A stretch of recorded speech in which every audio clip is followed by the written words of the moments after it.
Welcome to the Our Voices Resonate Conference, Women and Human Rights in Latin America and the Caribbean. We're so excited to be here today, and we want to thank you for being here and for joining us. Y buenos días y bienvenidos a la conferencia Nuestras Voces Resuenan, Mujeres y Derechos Humanos en Latinoamérica y el Caribe. Estamos muy contentas de estar aquí hoy y queremos darles las gracias por su presencia. We're going to turn over to English now. Ahora comenzamos el programa en inglés. Mi nombre es Laura Rodríguez, soy reportera de NBC6, la estación local, y como cubanoamericana hay una persona que siente una ferviente pasión por abordar los problemas que enfrentan a las mujeres de la región. Es un honor estar aquí presentando este gran evento. Me siento complacida de estar con tantas personas tan importantes. Soy Cici Portondo, yo soy representante de la Fundación para los Derechos Humanos de Cuba, que apoya el activismo en favor de los derechos humanos y el empoderamiento de las mujeres. Como Laura mencionó, es un verdadero privilegio estar aquí en este evento. Antes de comenzar, quisiéramos darle las gracias a dos organizaciones que hicieron posible la Fundación para Derechos Humanos en Cuba y FIU, el Centro de Latinoamérica y del Caribe. La pasión y la perseverancia para poder entonces traernos esta conferencia. Nos sentimos muy agradecidos por el gran trabajo. Vamos a darles un fuerte aplauso. Así que la razón por la cual estamos aquí en este evento, por cual se organizó este evento, es para dar una plataforma, un punto de intersección para estos diversos y valientes e interesantes personas que pueden tener una conversación de los diversos problemas que enfrentan las mujeres en sus propios países. Con el intento de abordar estos temas desde una perspectiva holística, hemos invitado a académicos, expertos y líderes de la sociedad civil que viven el día a día la lucha por los derechos humanos de las mujeres y la democracia para intercambiar sus ideas y experiencias. Hoy vamos a aprender de todos ellos, vamos a animar y vamos a extenderle nuestra solidaridad a medida que exploremos temas que van desde la violencia de género a la educación, a las mujeres en el liderazgo político. Damos las gracias a nuestros panelistas por su participación en este evento. Estamos a punto de comenzar. Para comenzar, tenemos que darle la bienvenida a la ejecutiva directiva, el director ejecutivo Pedro Rodríguez y director del Centro de Estudio Latinoamericano, y Frank Mora. Es el director.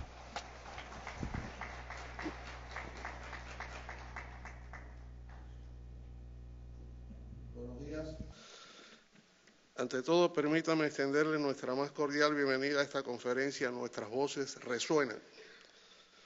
Como director ejecutivo de la Fundación para los Derechos Humanos en Cuba, me resulta un honor inaugurar esta conferencia junto al admirado y querido Frank Mora sobre el rol de la mujer respecto a la lucha por la democracia y los derechos humanos en América Latina y el Caribe, que auspicia la Fundación para los Derechos Humanos en Cuba y la Universidad Internacional de la Florida. Los paneles a tratar aparecen en el programa que tienen en sus manos. Aunque en algunas sociedades el rol positivo de la mujer ha aumentado significativamente, lo cierto es que en Latinoamérica y el Caribe la mujer continúa siendo un blanco favorito de la violencia doméstica, la discriminación laboral, el tráfico humano, la cultura machista y obviamente la represión política. Estamos seguros que la conferencia aportará a todos los asistentes, así como a las panelistas, conclusiones positivas para enfrentar las situaciones que estarán debatiendo en el día de hoy y cómo obtener mejores resultados en nuestras vidas, al igual que en de aquellas mujeres que por su carencia de libertad no tienen las mismas opciones que disfrutamos hoy aquí. En nuestro continente, al igual que en otras culturas y regiones, es costumbre que estos tópicos no sean consultados con la mujer por las razones y prejuicios ya mencionados.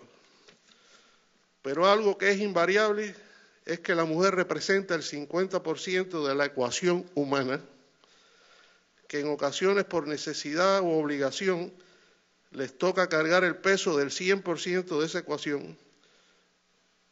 Pero lo que no existe duda es que muchas veces, más de lo que se le acredita, no dejan de ser el mejor 50% de la ecuación. Para concluir, quisiera citar a José Martí, apóstol de la independencia de Cuba. Las campañas de los pueblos solo son débiles cuando en ellas no se alista el corazón de la mujer, pero cuando se estremece y ayuda, cuando la mujer tímida y quieta de su natural anima y aplaude. Cuando la mujer culta y virtuosa unge la obra con la miel de su cariño, la obra es invencible. Muchas gracias.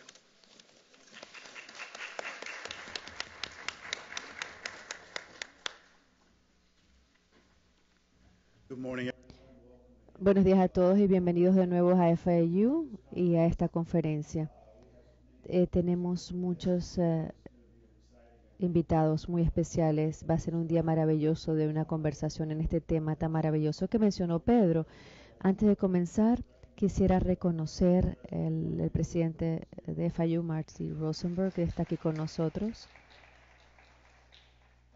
Y voy a ser muy breve porque sé que estamos un poquito atrasados. Quisiera aprovechar de todas maneras la oportunidad para darle las gracias a Pedro y a su fundación y su equipo para permitirnos asociarnos con ustedes para esto y ser los anfitriones de este evento tan importante con todas estas personas maravillosas que van a participar y van a hablar acerca de estos temas tan importantes. Para nosotros es un honor, queremos darle las gracias a ustedes por darnos esta oportunidad. Esto es una asociación que espero que no concluya con este evento y continúe en el futuro, y espero trabajar con ustedes en este proyecto.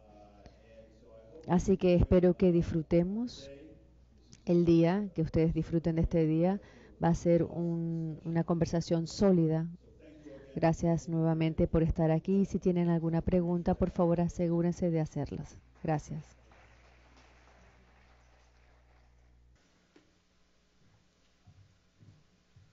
Thank you, Jen.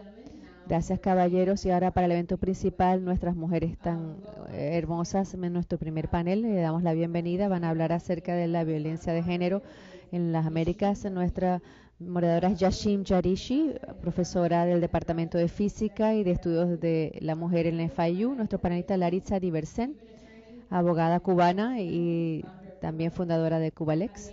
Marlene Bastain, directora ejecutiva de una organización dedicada al empoderamiento de mujeres haitianas y sus familias. Y Rita Segato, profesora de Antropología y Bioéticas y también presidente de la Universidad de Brasilia del Departamento de UNESCO. Gracias, damas. Muchísimas gracias por venir y muchísimas gracias por Frank Mora por este evento que viene muy a tiempo. No se trata solamente de esto, de la violencia de la mujer. Es siempre el mejor momento de hablarlo. En este panel, el título de nuestro panel es La violencia de género en las Américas. Y tenemos 3 panelistas distinguidas que van a hablar acerca de este tema. Uno de nuestros panelistas creo que va a entrar mientras estamos conversando, así que voy a comenzar presentando a Laritza Diversent primero. Ella es una abogada cubana, periodista independiente y también defensora de los derechos humanos. Se graduó de la Universidad de Habana, del Departamento de Leyes, y con otros abogados creó el Centro de Información Cubalex, de información legal. Cubalex está dedicada a educar a los cubanos acerca de sus derechos legales bajo los países, la constitución de su país y las leyes, como también en los estándares internacionales.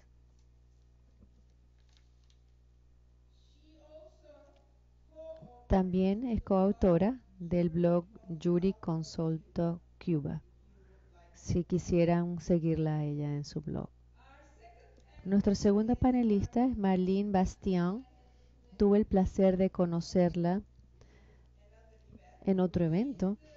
Ella es la directora ejecutiva de FAM, Haitian Women of Miami, Mujeres Haitianas de Miami. Es una organización dedicada al empoderamiento social y político de la mujer haitiana y de sus familias en la diáspora y también en Haití. Bastián tiene más de 20 años de experiencia clínica y 8 años de experiencia directa de administración en gestión de organizaciones sin fines de lucro. Ella ha sido líder de las causas por los casos de las mujeres y los niños de familias asiáticas a través de su abogacía muy dedicada en relación a asuntos de inmigración y derechos humanos, VIH, cáncer de mama y violencia de género doméstica. Gracias por estar aquí. Nuestra tercera panelista es Rita Laura Segato. Ella es profesora de antropología y de bioética y también es presidente de UNESCO de la Universidad de Brasilia. Ella es directora del Comité Antropológico y de Derechos Humanos dentro del Consejo Nacional de Brasil de Tecnología Científica e Investigación. Ella ha dado clases en las universidades de Estados Unidos, de Canadá, Francia y Argentina, entre otras. Ha publicado y ha tenido muchos estudios publicados y ha dado muchas ponencias. Parte de su trabajo se dedica a los asesinatos de mujeres en lugares como en Ciudad Juárez, en México, El Salvador y Guatemala. Ella trabaja constantemente para hacer que esos delitos sean feminicidios, para que los tribunales de derechos humanos internacionales sepan de ellos. Yo con todo mi corazón acepté ser la moderadora de este panel, porque en FIU, en estudios de las mujeres y género, esta es nuestra iniciativa más importante en este momento, con SISH, que está apoyándonos el 100%. SISH. Nuestra relación continuará después de este panel y de entonces vamos a crear grandes lazos, y primero le voy a dar la palabra a Laritza, por favor. Muchísimas gracias por la invitación. Buenos días a todos. Mi nombre es Laritza Diversen. Soy la directora del Centro de Información Legal Cubalet. La situación de la violencia de género en Cuba tiene sus particularidades, empezando porque la violencia doméstica en Cuba no está todavía definida en ley. Esto significa que todavía el Estado no ha hecho ningún esfuerzo por centrarse en la violencia de género como un problema social. En escenarios internacionales, y hablamos ante los exámenes que ha presentado el Estado cubano ante el Comité para la Eliminación de todas las formas de discriminación contra la mujer, el Estado mantiene la posición de que la violencia doméstica es un problema intrafamiliar, solo en el estrecho marco del hogar, y no ha todavía adoptado determinadas medidas para proteger a la mujer cubana contra ese flagelo. Por ejemplo, en Cuba aún no existen refugios para mujeres víctimas de violencia de género. Todavía no hay medidas de carácter legislativo que las protejan, por ejemplo, como orden de alejamiento o restricción. Tampoco existen medidas cautelares especiales para protegerlas en caso de amenazas contra su vida o integridad personal.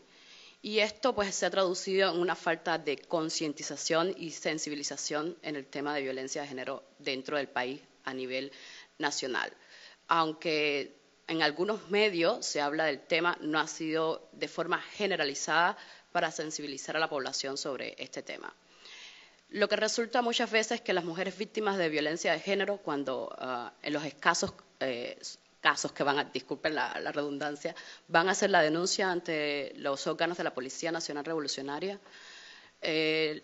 como los operadores de la ley o los funcionarios que están encargados de hacer cumplir la ley no están concientizados, pues muchas veces lo que hacen es imponerle una multa al agresor y a la víctima, en este caso, por escándalo público. Entonces, significa que si una mujer víctima de violencia de género va a hacer una denuncia y resulta multada por un escándalo público, pues se van a reducir las posibilidades de que nosotras podamos ir a las autoridades por impunidad, ¿no? Otro punto que está es que las autoridades mantienen que entre marido y mujer, por ejemplo, no se debe meter los lemas estos patriarcales arcaicos. Y significa que aumente el silencio, la invisibilidad sobre la violencia de género en Cuba.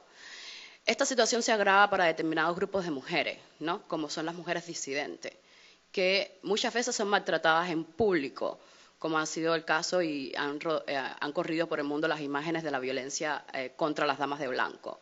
Pero ese no es el único tipo de violencia que utiliza el Estado, que nosotros, por ejemplo, en el Centro de Información Cubalet le llamamos violencia institucional, que es la que ejerce el Estado sobre las mujeres, y en este caso haciendo especial referencia a las mujeres disidentes, a las mujeres que deciden expresarse libremente o su opinión política o social, utiliza la violencia también de forma psicológica, implica a sus familiares, amenaza con sus hijos. Por ejemplo, lo más reciente en el caso nuestro, que el Centro de Información Legal Cubalet recientemente fue víctima de un robo. Y esta situación ha generado, por ejemplo, que haya habido una crisis al interior del equipo. El 60% de los miembros de Cubalet son mujeres y esto ha afectado en gran medida. Prácticamente las autoridades en este caso dejan en especial situación de vulnerabilidad a estas mujeres aunque decidamos hacer las denuncias. Y, por ejemplo, la amenaza con los hijos, que es una parte de la familia bien importante para una mujer, ha sido afectada de manera especial. En el caso también de las mujeres víctimas de violencia de género, quiero hacer una especial referencia a las mujeres afrodescendientes que sufren una triple discriminación dentro de Cuba en razón a su sexo, a su color de piel y a su pobreza, y en la que la violencia institucional es mucho más enmarcada. Por ejemplo, la violencia en este caso ha sido las mujeres en el desalojo. Yo, por ejemplo, le traía casos específicos de violencia de género institucional por motivo de desalojo, pero lamentablemente la información fue sustraída antes de venir para acá en esta conferencia y, bueno, pues no puedo abusar mucho de la memoria. Solo puedo mencionarle que muchos de estos casos son mujeres pobres, madres de 2, 3 hijos, que se han introducido en inmuebles que son del Estado y la han sacado con auxilio de la policía a la fuerza. Incluso muchas de ellas, tratando de proteger a sus hijos, han sido golpeadas por las propias autoridades, incluso lesiones que han puesto en peligro su vida y después de todo este proceso, antes de ser como víctima, han sido acusadas por delitos de desacato, resistencia. Esa es una de las situaciones que se ve con bastante frecuencia dentro del panorama nacional.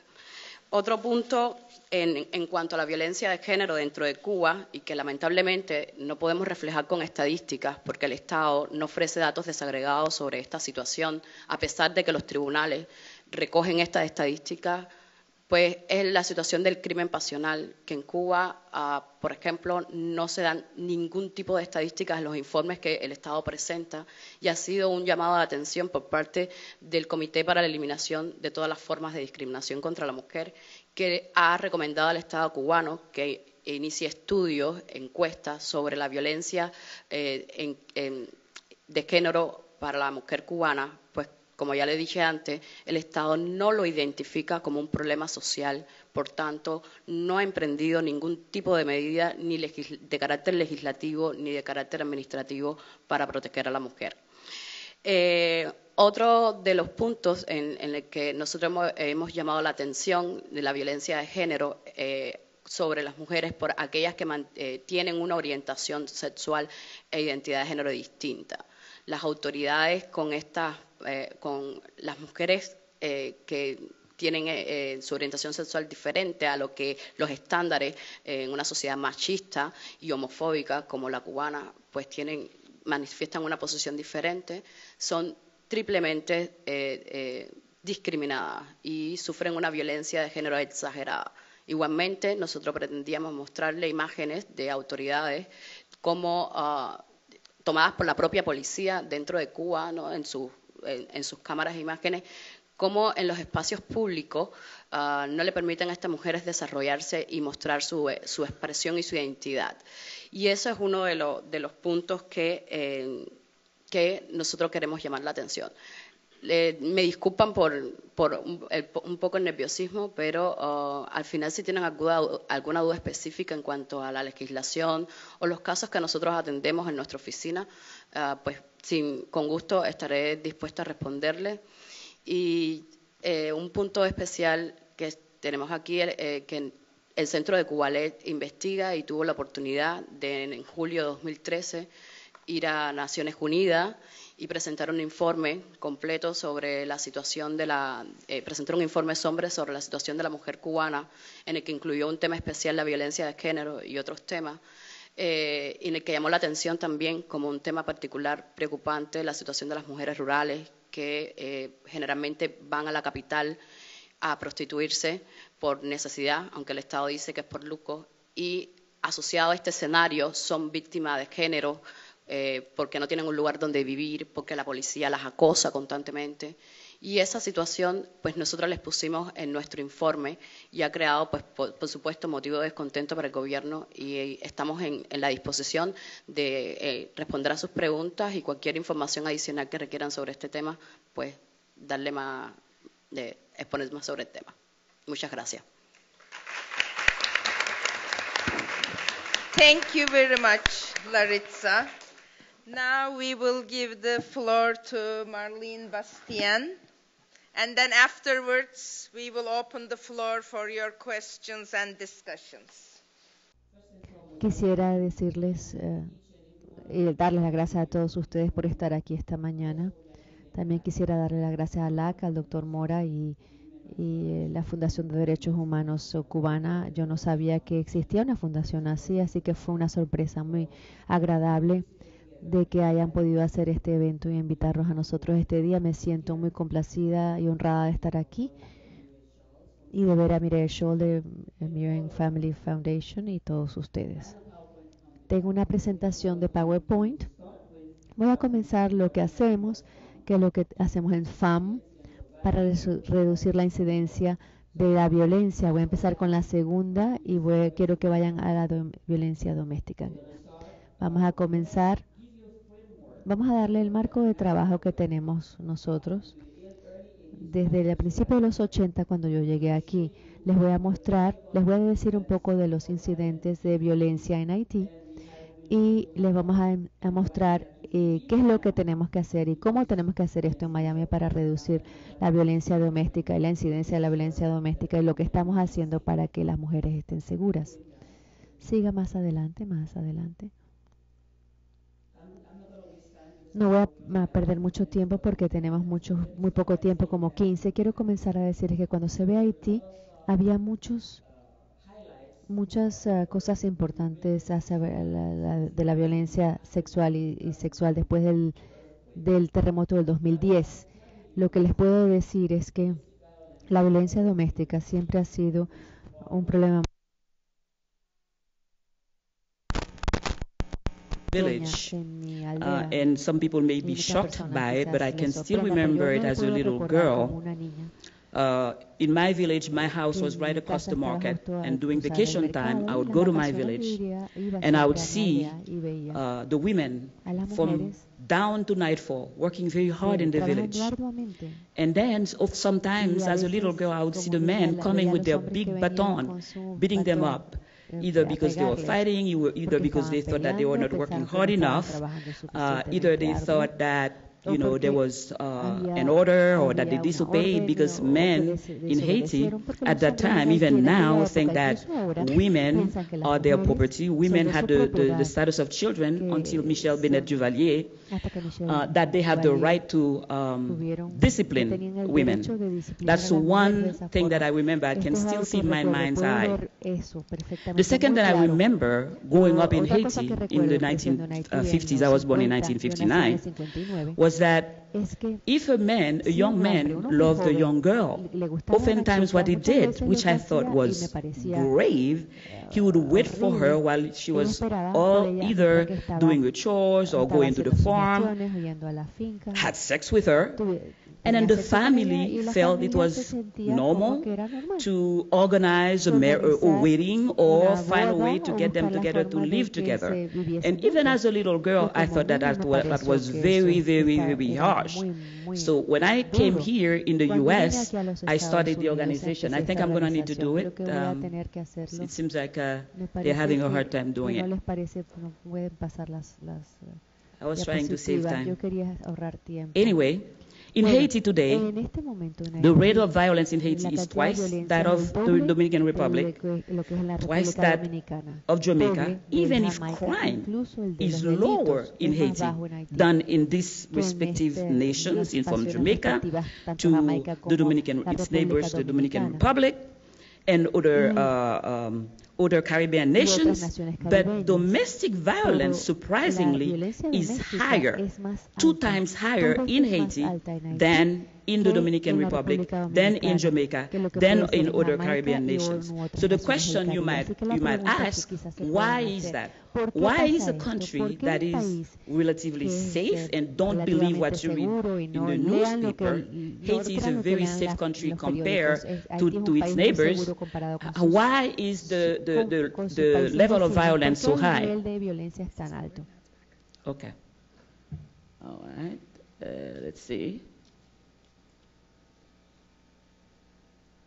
Okay.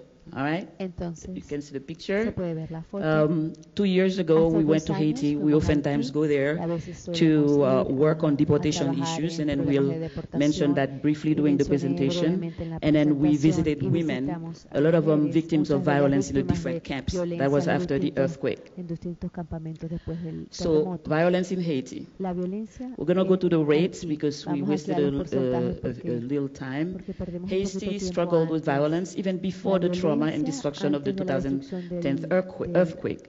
Violence against women is used within the family as a form of discipline to ascertain male authority, and the state also retaliates against women as a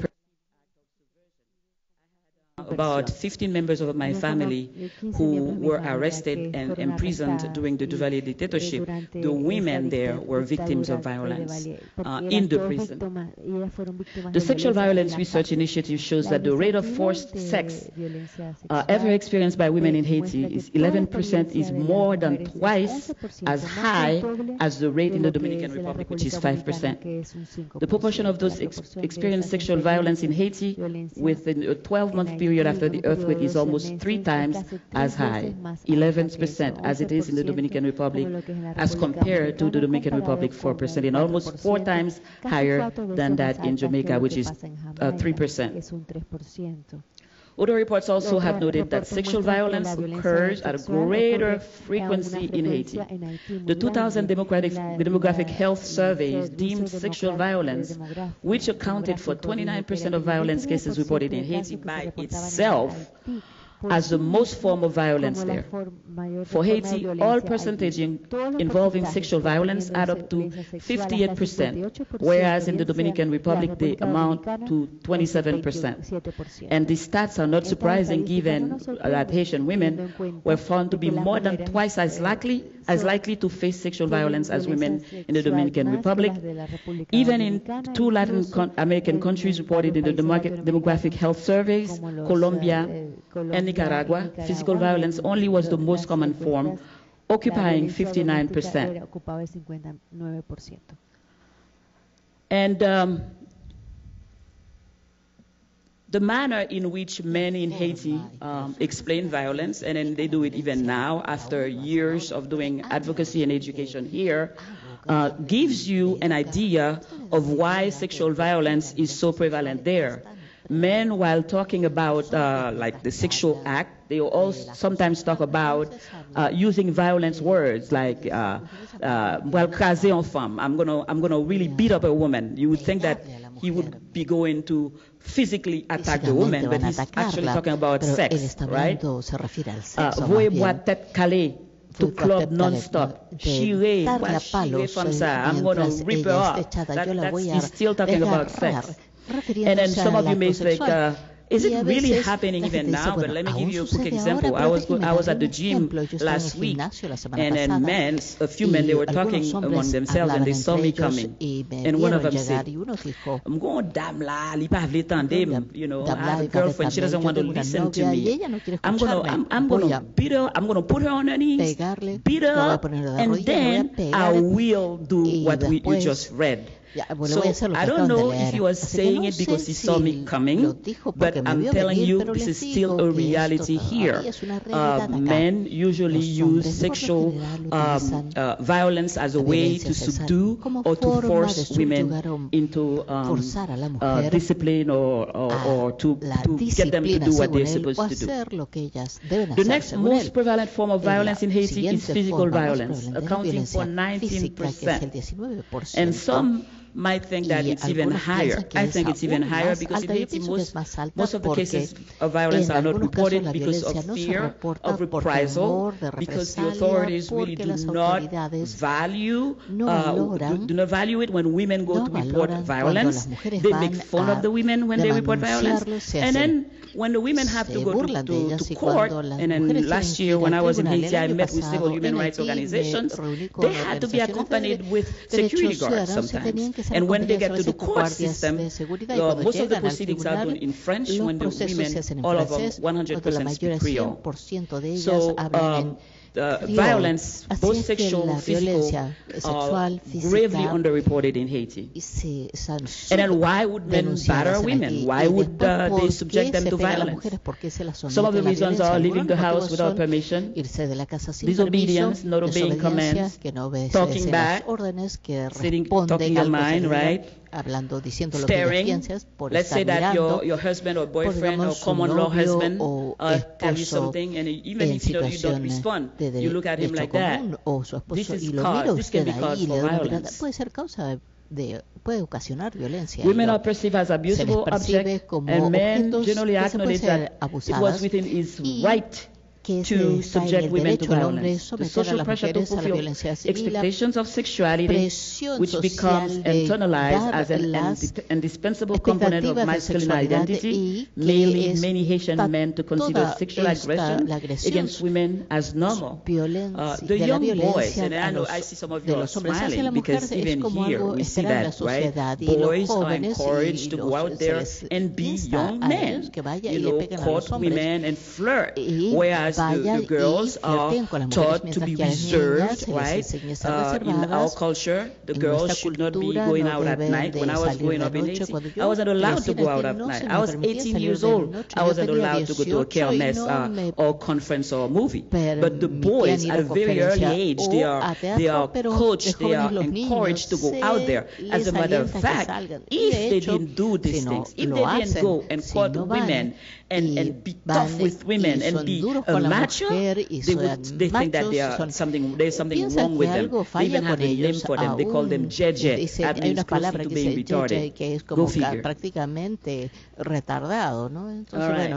So even though I'm not going to read all the international covenants that Haiti signed, and I know many of the countries in the Caribbean and in Latin America do sign them, but guess what? They do not abide by them.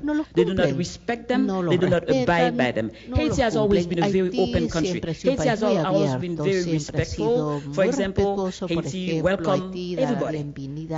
Hardly ever will you hear that someone is in Haiti and is a foreigner or a tourist is being attacked. Hardly do you hear that. Haiti opened its door to the Jews when the United States of America was turning them back. Haiti is a very open society. So it signs even covenants that the U.S. U.S. still hasn't signed, the Haiti has signed, but signing them is one thing, implementing them is the other thing, because the covenants are signed, but they are not implemented. So even in the Haitian Constitution, under Haiti's Constitution and international law, authorities are required to address gender-based violence, prohibiting discrimination on the grounds of sex, protecting the right to bodily integrity, and guaranteeing the right to be free from torture or cruel, inhuman, or degrading treatment or punishment. And then, like I said, it signs many conventions, but they don't respect them. My time is almost over. Okay. All right, a few more minutes. Thank you. That's good. So what do we do, and what have we done at FAM, and what do we do? Like I said, when I first came here, I volunteered at the Haitian Refugee Center, and I was shocked that even though the Haitian Refugee Center was an agency providing legal services, women were coming pregnant with black eyes, with marks on their belly, 8 months, 9 months pregnant. So we decided to do something about it. So we, in our almost 25 or 2000, 2014, 14 years, plus the first 9 years that we worked as a volunteer-led organization, we believe that in order to reduce gender violence in Haiti, in this community and around the world, we need to improve laws and policies. We need to enforce domestic violence laws and promoting non-violence and equitable relationships. We need to support national legislation on gender-based violence. That's Haiti, right? That's for Haiti. We need to pressure the state of Haiti to abide by international conventions, not only sign them, but respect them. We need to provide protection for women who are victims of domestic violence. We need to sensitize and train judges and police, and this is very needed in Haiti. We do need to do that, and we need to improve services for gender-based violence, which is what we've been doing at FAM, and I'm going to conclude by showing you what we've been doing. I'm not going to be able to go through all the slides here, but I'm telling you that we are a one-stop center. We organize FAM in a way that when someone is a survivor of violence, she can access different services in mental health. Right? We have after school for the kids. The survivor doesn't have to travel. A lot of them do not have cars anyway. And this is a model that can be replicated to access services. So we have programs for the kids. We also provide immigration services for them and advocacy. And we get the women engaged in the advocacy, in organizing. They are part of the organizing. They do organize locally, statewide and nationally. We are getting ready to go to Tallahassee. We also travel to Washington in front of the White House. We get them engaged in being their own voice and fighting for themselves, for change, for policy change. Well, we talk about immigration advocacy, and then you see the women here. They are at the county government, and I'm about to stop. They are at the county government, fighting for affordable housing, because women who are survivors of violence, one of the main problems that they have is access to housing. Right? And then we also work with domestic violence within a human rights framework, because we believe that every human being, and I think I'm going to have to stop on that note. I don't have time to continue with the PowerPoint. On that note, I'm going to say this, that at FAM right now, for the past 3 years, we've dealt with domestic violence, right? We've engaged our clients, because our clients not only receive services, but like I said, they are also partaking in the organizing, empowering themselves, organizing themselves, empowering the community, partaking in our weekly radio show, and then also organizing locally and nationally. But we are presenting domestic violence in a human rights framework, and last year we went to Geneva, and this is me here talking in front of the United Nations while they were reviewing the US's human rights records to show that every human being, every woman, every little girl Cada niña tiene el derecho a vivir en una sociedad libre del temor de abuso físico, de abuso sexual, libre de abuso emocional que les deja heridas que perduran. Y el 8 de marzo, que era el Día Internacional de la Mujer, nos dijimos, comprometámonos, no solo aquí. Aquí traje volantes acá. Esto es parte de los 1.000 millones ante la violencia doméstica, así que comprometámonos a crear una sociedad libre de la violencia para las mujeres y para las niñas en Haití, en Estados Unidos y en todo el mundo, porque cuando lo hacemos, cuando lo hagamos, cuando recreemos y hagamos, así vamos a forjar un mejor futuro para todas nosotras.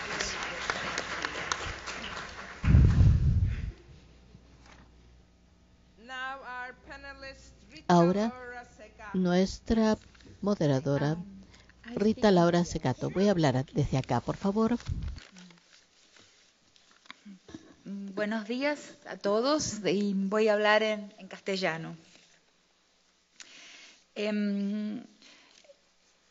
muy importante entender que la violencia de género, especialmente la violencia contra las mujeres y también la violencia homofóbica, se extiende a través de todas las naciones de nuestro continente por igual.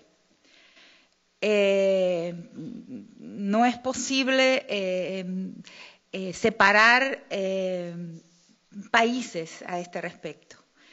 Es un mal que nos afecta a todos de norte a sur del continente. Quería en primer lugar dar un pequeño panorama de los países que conozco mejor, de los que sé, conozco la situación, como por ejemplo en México, ¿no? Con el momento que vive México en este momento, que se ha transformado en una gran fosa común, con la situación de los migrantes, con el primer lugar que nos llamó la atención, que es Ciudad Juárez, en el primer lugar donde el mundo vio un cierto tipo de crueldad ejercido contra el cuerpo de las mujeres, en situaciones que he llamado, sobre todo en mi último texto, las nuevas formas de la guerra y el cuerpo de las mujeres. He comprendido como crímenes contra las mujeres que son crímenes de guerra, o sea, de las nuevas formas de la guerra. Entonces, México es un gran laboratorio, es un gran espacio nacional donde se ha podido percibir muy claramente esta tendencia, ¿no?, de algo que se inscribe con crueldad en el cuerpo de las mujeres en una situación francamente bélica, donde la política ha sido contaminada por el narcotráfico y otras formas de producción delictiva del capital, otras formas de acumulación y concentración delictiva del capital. Entonces, a partir de México, donde vemos y donde el mundo hoy conoce por las noticias, ¿no?, esta situación de guerra informal extendida, ¿no?, de pandillas, de maras que han tomado, que controlan territorios, y la situación de las mujeres migrantes también, con sumisión a los coyotes, a aquellas personas que trafican cuerpos, que trafican a los migrantes a través de la frontera hacia los Estados Unidos, la sexualidad ahí, la sumisión sexual es una moneda de cambio, o más que una moneda de cambio, la forma en que se significa el control jurisdiccional, nuevamente, de los coyotes y de los traficantes hacia el norte. Entonces, México.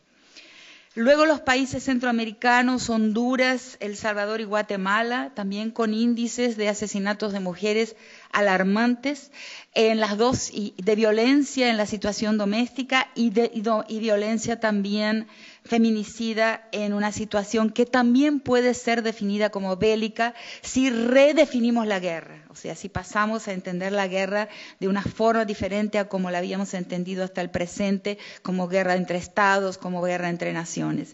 En esta nueva escena bélica que se extiende de México hacia el sur y se va expandiendo, el cuerpo de las mujeres asume una posición y un lugar central en la expresión de esa situación bélica. Voy a referirme a eso de aquí a un minuto después de hacer este panorama general. Entonces, México y esos 3 países tienen esa característica. En ellos se ve más claramente la expansión de la escena bélica con este nuevo formato.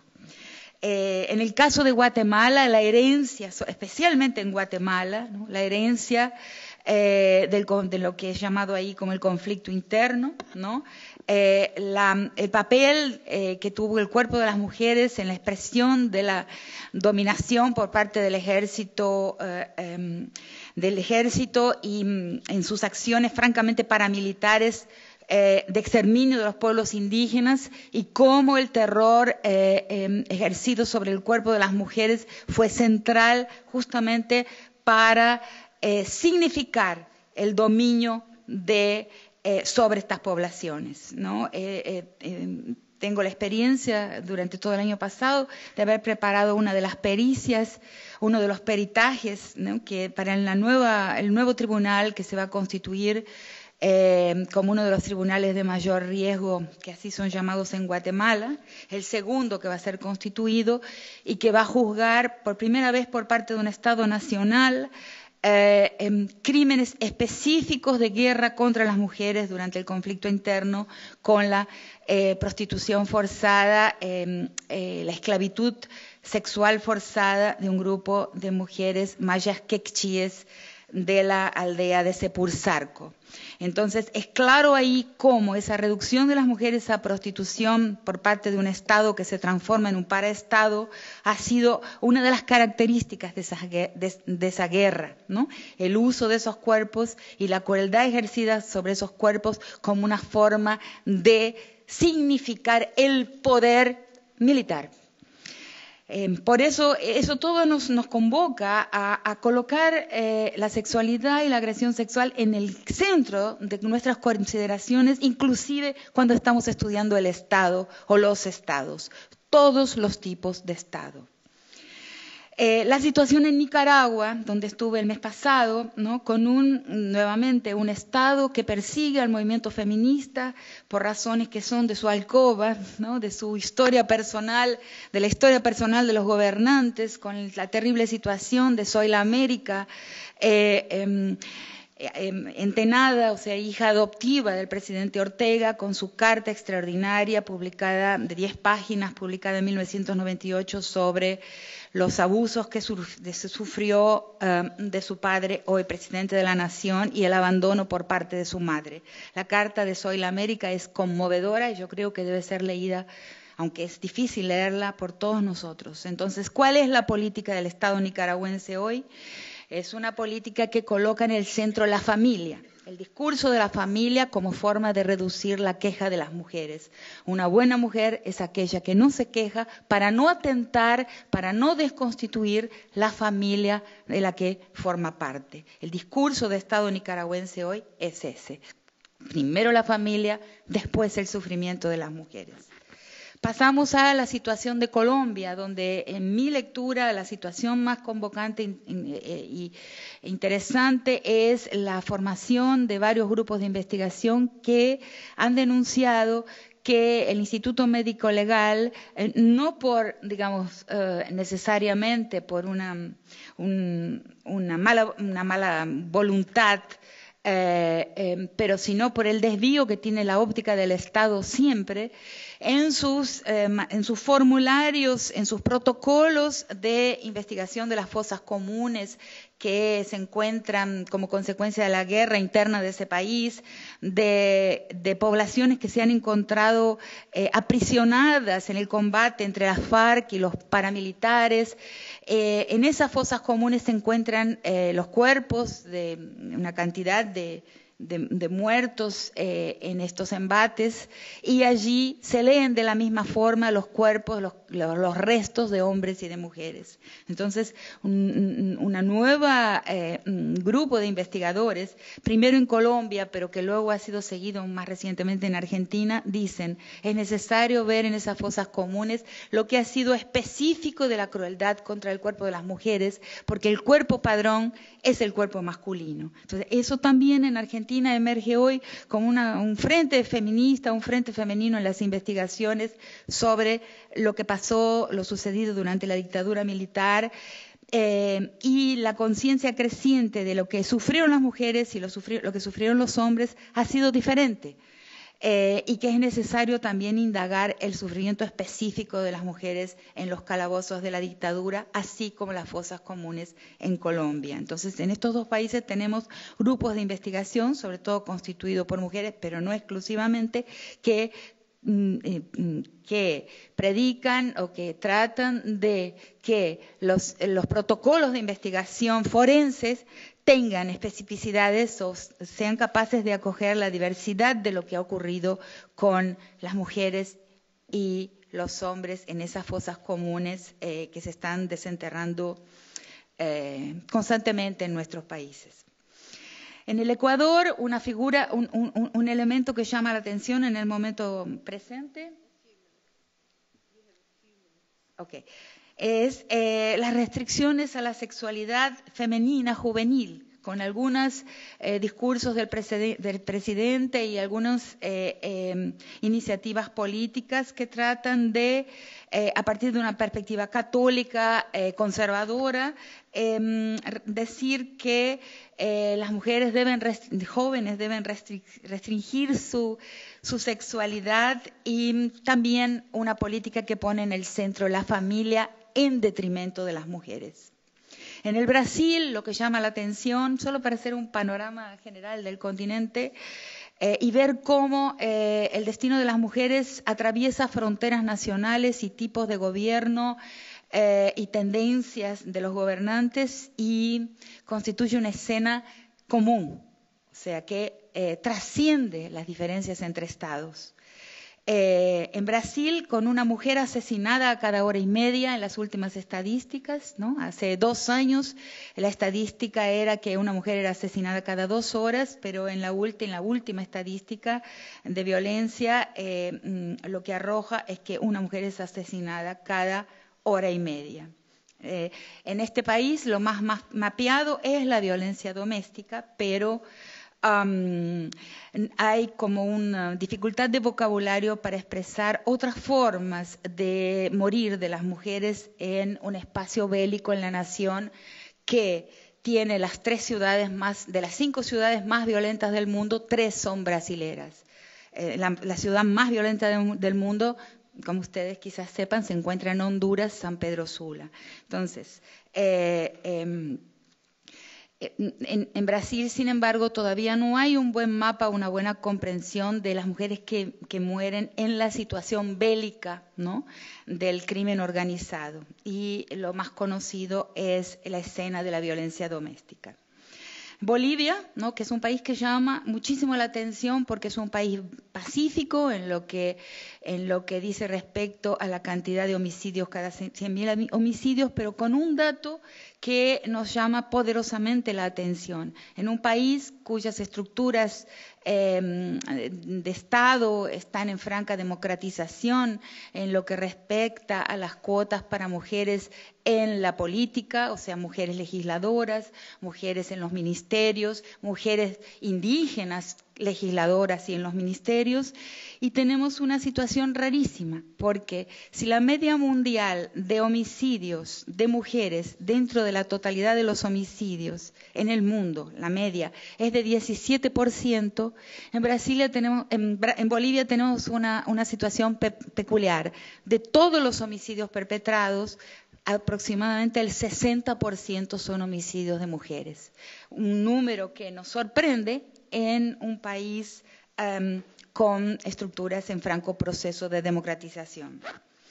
Argentina es un país, el mío, asolado por la trata, O sea, la cantidad de desapariciones de mujeres y de mujeres encontradas con trazos de violación cruenta, seguida de muerte, pero especialmente la situación de la trata de mujeres en el país y del contrabando de mujeres por motivos para fines de trata es lo que llama poderosamente la atención.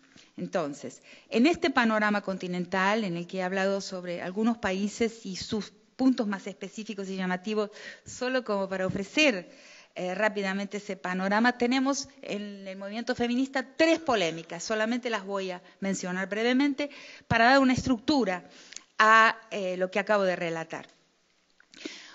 Una polémica sobre si debemos tipificar de forma diferenciada los feminicidios que son domésticos, o sea, que ocurren en el seno de relaciones interpersonales y afectivas, y femicidios que son bélicos. Para eso se hace necesario identificar, definir y crear formas de representación que todavía no están circulando, de esto que vengo llamando de las nuevas formas de la guerra, o esa guerra informal que tiene que ver con la producción mafiosa de capital en nuestros países. Entonces, es mi posición que debemos claramente percibir esos 2 tipos de asesinatos de mujeres de forma diferenciada. Sí, pero... Okay.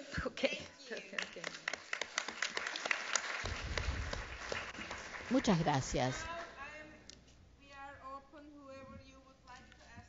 Ahora abrimos la sesión para preguntas para cualquier y quisiera también decir un par de palabras respecto a las opiniones de este maravilloso panel.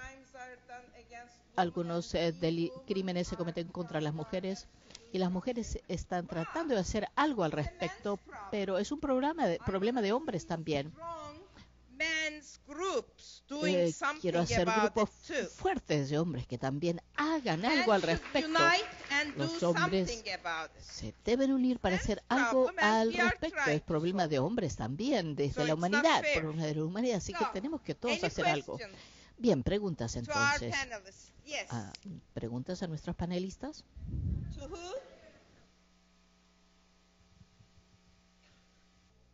¿A quién va la pregunta?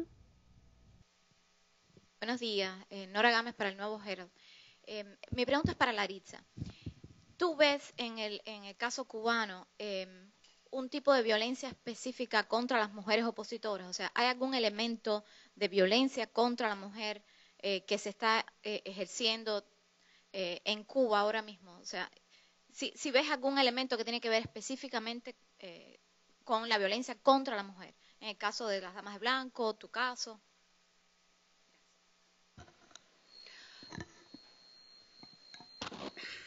Ese es uno de los puntos que en los 4 años que llevo trabajando en el centro hemos detectado formas específicas de violencia contra las mujeres disidentes, opositoras, o bueno, las diferentes definiciones que individualmente se dan. La primera es que en el momento las detenciones arbitrarias con las mujeres a esa hora las autoridades suelen ser violentos. Ha habido, por ejemplo, a la hora de la detención referencias a cuestiones sexuales en la detención, los requisimientos personales, obligarlas a quitarse la ropa y cuando se niegan las obligan a quitarse la ropa.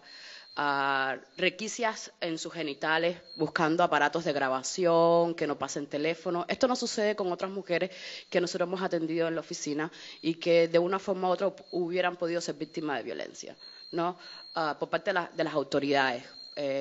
Generalmente las colocan en celdas que no tienen una privacidad específica o requerida para una mujer, es decir, donde el sanitario, el que pase por el pasillo de la celda, pues se ve la persona. Eso lo hemos podido detectar en las diferentes entrevistas que hemos tenido personalizadas con muchas mujeres disidentes. Por ejemplo, este fin de año, el 31 de diciembre, nosotros entrevistamos a casi todas las personas que fueron detenidas por lo de Tania Bruguera, el performance, y se reiteraron muchas de las acciones que ya habíamos descrito en el informe que presentamos en la CIDH con la situación de las damas de blanco. Quiere decir que es una práctica habitual de las autoridades utilizar este tipo de técnica con las mujeres disidentes. También está la violencia psicológica respecto a los familiares, la violencia psicológica con la familia. Utilizan la amenaza contra los hijos como una forma de impedirles hacer o como castigo por lo que hacen o dicen. Esto también es otra de las prácticas que utilizan las autoridades con las mujeres disidentes.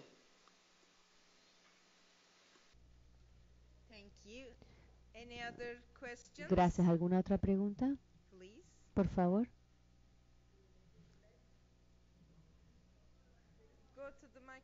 Tiene que pasar al micrófono, por favor. Buenos días.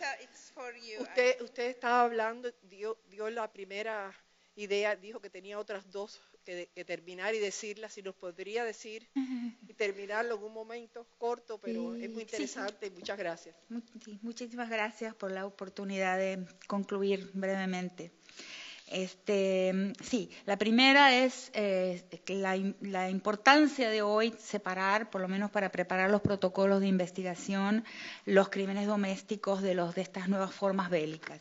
Lo segundo es una discusión que existe en el feminismo latinoamericano que está creciendo, es si las formas de la guerra en América Latina se originan en la estructura de los hogares o la guerra, y en el caso de Guatemala es un laboratorio para ver eso, o es la guerra y las técnicas, las estrategias de guerra que usan el cuerpo de las mujeres de una cierta forma, recrudecen la violencia dentro de los hogares. Mi posición es esta segunda. O sea, los manuales de guerra, por ejemplo, en Guatemala, clarísimo, han entrenado a los soldados para disminuir sus escrúpulos frente al cuerpo de las mujeres y los niños.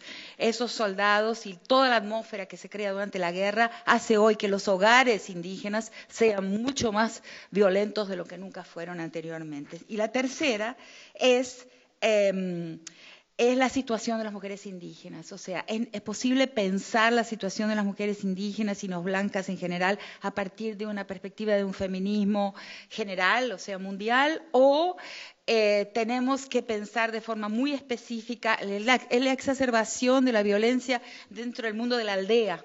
Trabajé durante 10 años acompañando las acciones de gobierno en el mundo indígena en Brasil. Sí, el aumento de la violencia en el mundo indígena o que sufren hoy las mujeres indígenas tiene que ser comprendido a partir de un proceso peculiar y particular de ese mundo aldea. Brevemente.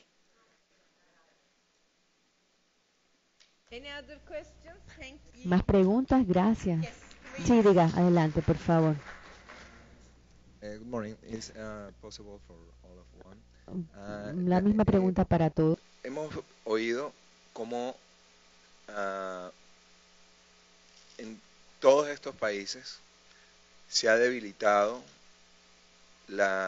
o está debilitada de algún modo el respeto a los derechos humanos de la mujer. I'm from Venezuelan Center of Democracy.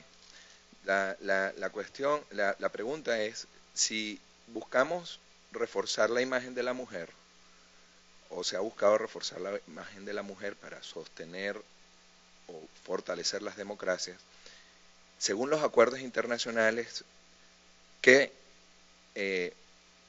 fortaleza que han recibido de parte, por ejemplo, de Naciones Unidas para tener toda esta, mejorar esta realidad? ¿Hay programas actualmente que influyan en esto como determinante para que los países que están sufriendo de estos flagelos se responsabilicen y hay responsabilidades directas sobre esas personas que dirigen esos regímenes?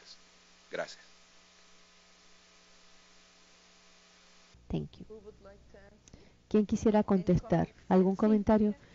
Sí, lo que tenemos que entender es por qué con un aumento de la legislación, o sea, la proliferación de leyes, políticas públicas e instituciones, ¿por qué está aumentando la crueldad sobre el cuerpo de las mujeres? ¿Por qué no vemos realmente una disminución en el problema de la violencia de género? Es un gran interrogante. Pero vemos también leyes que tienen sus defectos. Por ejemplo, la gran ley brasilera, la ley María da Peña contra la violencia doméstica, es una ley solo sobre la violencia doméstica, por ejemplo. La ley que se acá en México, donde participé recientemente del Tribunal Penal, del Tribunal Popular Internacional de los Pueblos, el TPP, en el capítulo México, participé como jueza en Chihuahua. Lo que vemos es que no se pueden criminalizar como feminicidios crímenes que son perpetrados en la calle contra las mujeres, porque se entiende que todos los crímenes contra las mujeres son crímenes de la intimidad, son privatizados, hay fuerzas permanentes que privatizan todo lo que le sucede a las mujeres. Entonces, con esa privatización permanente y encierro permanente en el fuero de la intimidad de todo lo que le sucede a las mujeres, hace con que sea muy difícil encuadrarlos en la ley o tratarlos debidamente en el campo del Estado.